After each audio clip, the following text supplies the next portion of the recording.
In this week's Torah portion, we begin reading in the book of Numbers, chapter 33, about the journeys of the children of Israel throughout the desert.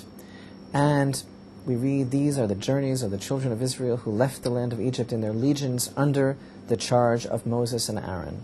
And altogether, there are 42 journeys that are enumerated throughout the desert wanderings of the people of Israel.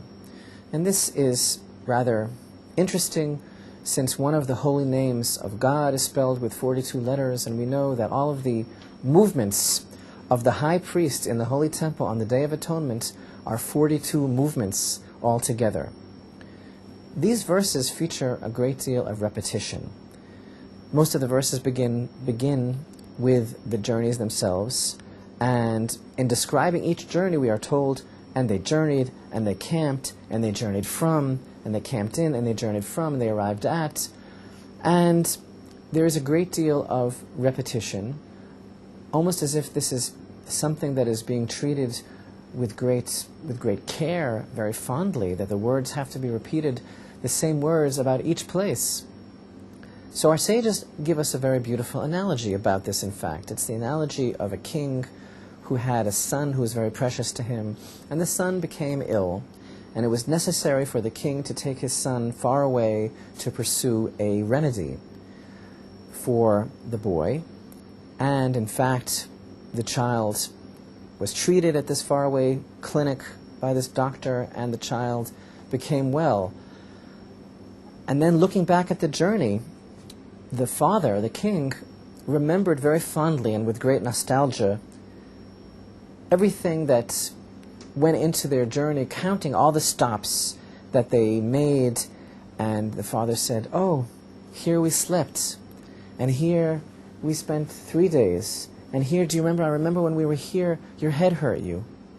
So that's a very beautiful idea, but still, is it the camping that's the important thing? Is it the journeying?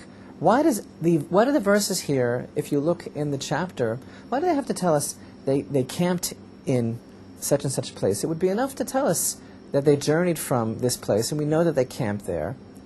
And to tell you the truth, why doesn't the Torah just list the names of the 42 places in which the time was spent, which were stations throughout the desert wanderings? Why tell us, and they arrived at, and they camped in, and they journeyed from, and they arrived at?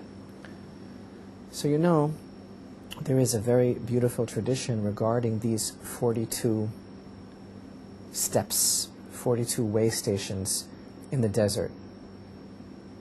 And that tradition is that these are the journeys of every individual that we all must take from the time that we leave Egypt, from the time that we are born, during the time that we are traveling through the world until we come into the promised land, as an analogy, until the end.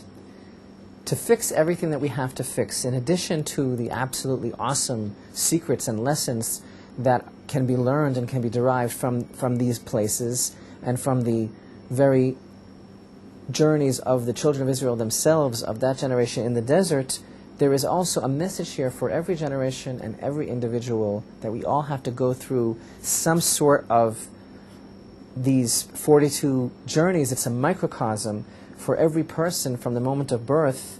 And as the holy Arizal taught us, our mission in this world is to accomplish something, to fix something that no one else could fix, and that could not have been done yesterday or tomorrow. Every day has a challenge, and this is actually a level of understanding, a beautiful statement made in the chapters of the Fathers, if not now, when? This is something that we have to do, that each of us has to do, and this is part of the journey that we have to make. So what it's really all about is realizing that every step that we take is to a location that God is leading us. Something is waiting for us there, beckoning to us to set straight. And it's something within ourselves, it's something about the world, and it couldn't have been done by anyone else in any other place or on any other day. And this is reflected by those 42 mysterious journeys of the children of Israel in the desert. We are all reliving that constantly. We're making our own journey towards the promised land. And who knows if the redemption of all of humanity and the entire world is not hinging upon and waiting for us to come to our location and to make our journey and to fix what is waiting for us there in that place that Hashem is leading us to.